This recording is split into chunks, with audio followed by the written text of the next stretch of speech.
Bosku, jumpa kembali bersama saya Cecilia di Pilar Mas Investindo Sekuritas. Touch your heart, touch your profit.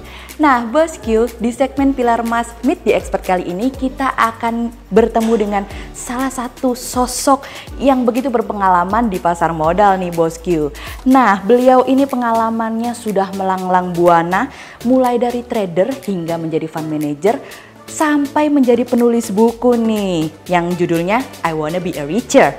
Mulai perusahaan lokal maupun internasional, Bosku beliau ini sudah juaranya deh. Kiprahnya di dunia pasar modal juga memberikan warna tersendiri nih. Nah pastinya penasaran kan Bosku? Makanya jangan kemana-mana ya, tetap di channel Pilar Mas Investindo Sekuritas.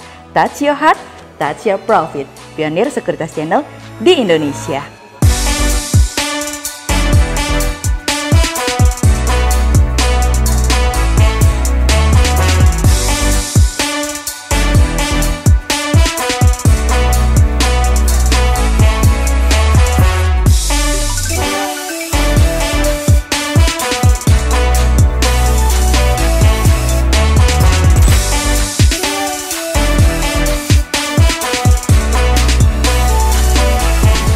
Nah Bosku, sesuai dari clue yang tadi aku sudah kasih nih.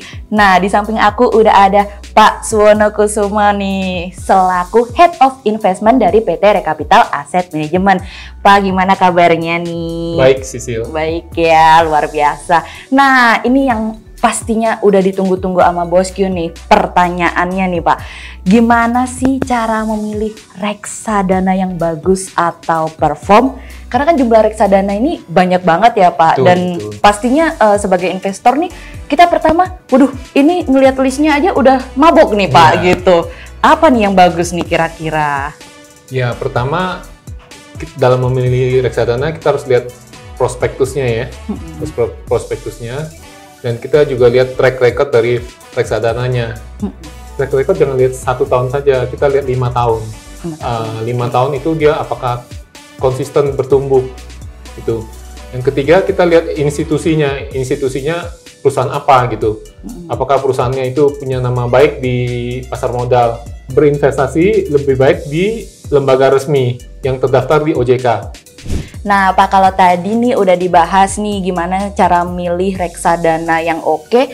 Nah kalau misalkan dari Pak Suwono sendiri, strategi untuk meracik si reksadana sahamnya ini seperti apa nih Pak sebagai Head of Investment nih? Pertama kita harus melihat saham itu ada bisnis di belakangnya.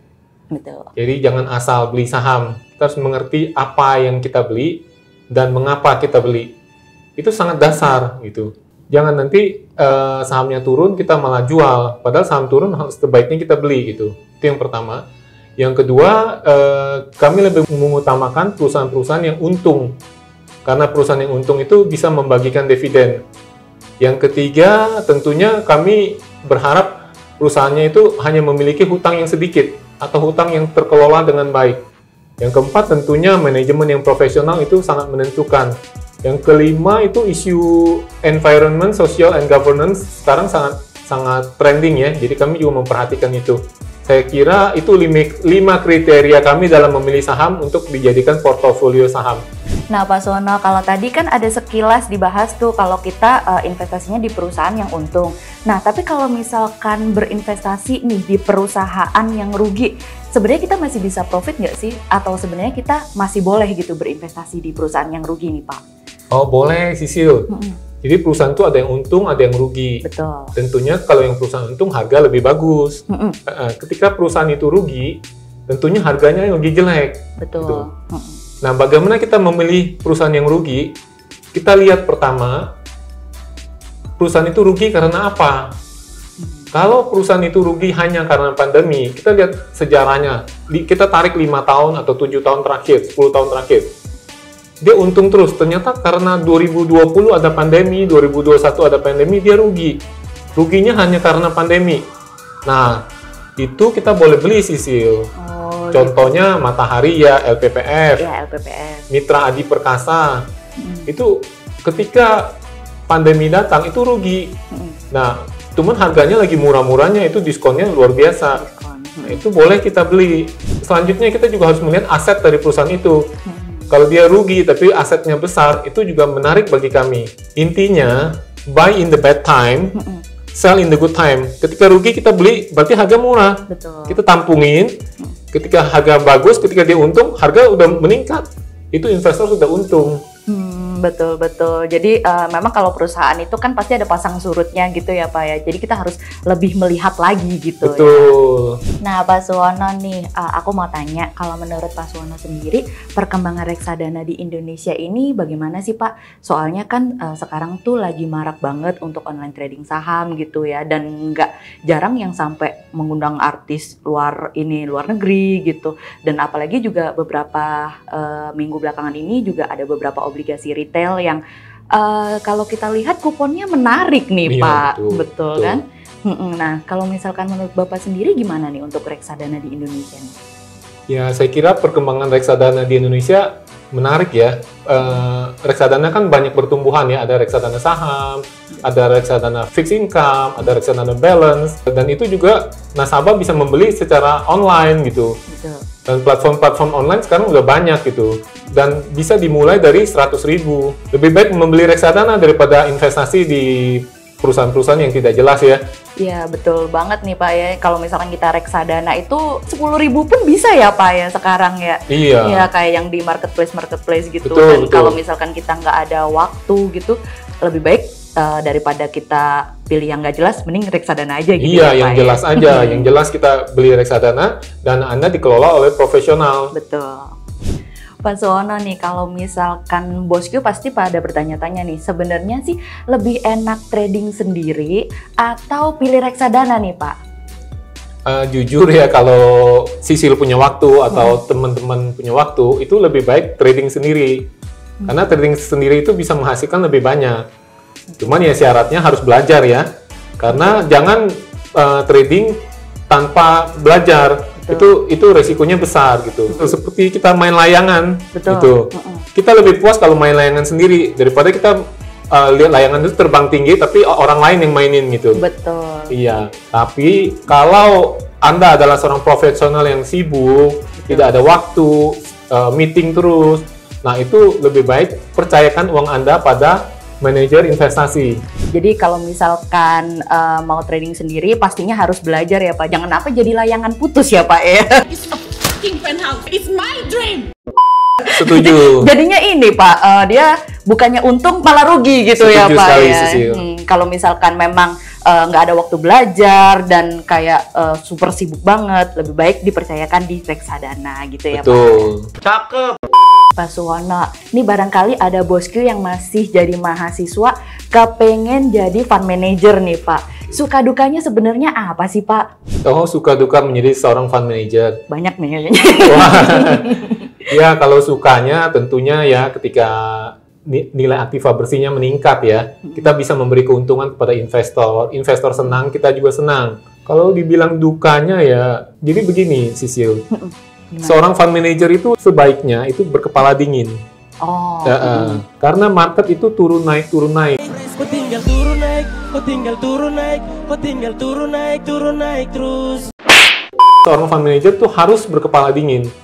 Ya, balik lagi ke dukanya apa? Dukanya jangan sampai ketika harga saham turun, market crash, itu dana tidak ada. Itu sebuah duka loh. Iya, jadi seorang fund manager itu harus mengatur keuangan dengan baik, money management yang sangat disiplin. Jadi tidak semua uang itu 100% terinvestasikan, tapi tidak. Justru kita melihat ketika market tidak bagus, ketika market flat, nah kita harus sisihkan berapa persen cash. Misalnya kita 80% dalam bentuk saham, nah 20%-nya dalam bentuk cash. Jika market crash, kita masih ada 20% untuk dibelanjakan, untuk diinvestasikan. Nah, jangan dukanya, jangan ketika market crash 100% terinvestasikan. Jadi kita hanya gigit jari. Iya betul. Padahal ketika market crash itu peluang yang luar biasa buat fund manager. Jadi harus benar-benar pintar mengendalikan emosi ya Pak, supaya tuh nggak ikut arus gitu jadinya ya. Kalau misalkan marketnya lagi jelek, itu kan sebenarnya waktu yang tepat untuk menggali gitu ya Pak ya. Kuncinya berkepala dingin, sedingin kulkas 4 pintu. View door and door allows anyone to look inside instantly. Pak Suwono, kalau harus memilih nih, mending Bapak mau menjadi trader atau sebagai fund manager nih Pak? Kalau saya menjadi seorang investor, fund manager, karena orientasi kita jangka panjang. Saya fokus pada valuasi. Jadi perusahaan-perusahaan yang di bawah nilai pasar, di bawah nilai wajarnya gitu. Soalnya kalau misalkan kita kadang itu beberapa perusahaan ada yang diberitakan gitu kurang mengenakan gitu ya Pak ya.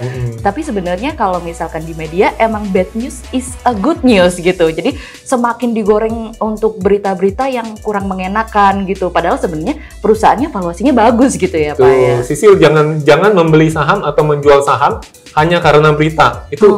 Itu kurang dianjurkan. Jadi bergeraklah, membelilah saham, menjual saham itu karena valuasi. Jika valuasinya udah sampai nilai wajar ya dijual. Jika valuasinya murah ya dibeli. Sesimpel itu Sisil. Mah simpel aja orangnya. Pak Suwono, kalau misalkan di saham sendiri itu kan banyak indikator ya Pak. Misalkan contohnya LQ45, MSCI. Nah, indikator yang sebaiknya untuk investor pilih itu sebaiknya yang kayak apa nih Pak? Kalau menurut saya ya, kami memang melihat itu LQ45, MSCI, IDX 30, Kompas 100, kami melihat. Tapi itu tidak menjadi patokan kami dalam berinvestasi. Seperti yang tadi saya bilang, kami fokus pada valuasi. Sisil, beli barang bagus dan murah. Kuncinya itu. Mudah. Nah, kita harus berterima kasih sama MSCI ya. Kalau kita lihat bulan lalu ya, MSCI mengeluarkan gudang garam dari indeks MSCI. Justru karena dikeluarkan dari MSCI, gudang garam jatuh ke 17.000. Di situ kita justru mendapatkan saham harga murah. Betul. Kapan lagi loh gudang garam dihargain 17.000? Betul. Dengan dikeluarkan dari MSCI, fundamental perusahaan tidak berubah. Iya. Dengan dikeluarkan dari LQ45, itu juga fundamental perusahaan tidak berubah. Kita harus mengerti, LQ45 itu adalah 45 saham yang liquid, bukan 45 saham yang terbaik. Sisil, saya ada contoh loh. Tahun lalu, saham Akra itu dikeluarkan dari LQ45. Itu saat itu harganya sekitar 780. Iya, itu dikeluarkan. Harganya murah waktu itu, dan kami membeli. Dan sekarang, Akra masuk lagi ke dalam LQ45. Harganya sudah 1.300. Udah untung banyak gitu ya Pak ya. Jadi ketika murah dia keluar, ketika harga sudah naik, malah dia justru masuk. Gitu. Jadi bagi Anda yang masih berpatokan pada LQ45, berpatokan pada MSCI, kami lebih menyarankan agar lebih berpatokan pada value, nilai dari perusahaan itu. Ya, jadi seperti yang udah Pak Suwono bilang, tadi yang terpenting itu adalah valuasi ya Pak. Nggak terlalu penting dia masuk indikator mana gitu Pak. Apa sebenarnya penting juga? Kami melihat memantau. Jadi jangka pendek, saham yang masuk ke dalam LQ45, masuk ke dalam MSCI itu jangka pendek akan naik. Begitupun saham yang dikeluarkan dari MSCI, saham yang dikeluarkan dari LQ45 itu harganya akan turun. Tapi kami justru tertarik yang dikeluarkan karena yang dikeluarkan itu akan turun, harganya murah. Ingat Sisil, kita cari barang bagus, murah. Harga murah. Sesimpel itu. Cari barang bagus, murah.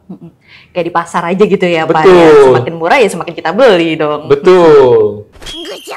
Nah, kita kan udah ngobrol banyak banget nih Pak Suwono. Kira-kira nih Pak Suwono punya nggak pesan dan kesan untuk investor dan calon investor, terutama buat Bosq nih? Oh iya.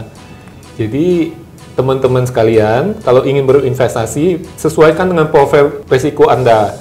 Jika Anda seorang agresif, tentu bisa berinvestasi di saham. Jika Anda yang lebih safety, yang aman, bisa berinvestasi di obligasi pemerintah. Untuk saham, Anda harus melakukan riset sendiri. Artinya, mendapat riset dari analis itu baik sebagai referensi. Mendengarkan influencer itu baik, itu sebagai referensi. Tapi jangan jadikan patokan. Anda harus terjun ke lapangan, Anda harus banyak membaca, Anda harus banyak meneliti sendiri.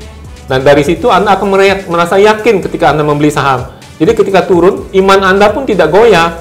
Betul. Malahan Anda akan beli lagi. Uangmu adalah milikmu, jika menang adalah uangmu, jika rugi juga adalah uangmu. Ini cocok banget nih Pak, soalnya akhir-akhir ini memang tren influencer yang pom-pom gitu ya Pak, istilahnya ya. Dan membuat ini oh iya kita beli karena ini direkomendasikan sama influencer itu, ternyata ketika beli kita dapatnya zong gitu ya Pak. Iya. Menurut influencer itu kita ikut beli, tapi kita tidak tahu kapan mereka menjual, itu sangat berbahaya. Iya betul. Jadi kita cuma ikut-ikutan, kita masuk, tapi ya namanya dia influencer ya, dia nggak kasih tahu deh keluarnya kapan. Akhirnya kita dapatnya yang zong. Teman-teman, penting sekali melakukan riset sendiri. Betul. Iya Bang. Pak Suwono, terima kasih banyak nih sudah meluangkan waktu untuk di Pilar Mas Meet the Expert ini. Udah banyak banget tadi yang kita bahas, mulai dari reksadana, ada saham juga, bahkan banyak banget petuah bagi Bosku sebagai investor maupun calon investor nih. Makasih banyak ya Pak. Terima kasih Sisil, terima kasih Pilar Mas. Ya, dan sampai di sini untuk perjumpaan kita di Pilar Mas Meet the Expert bareng dengan Pak Suwono.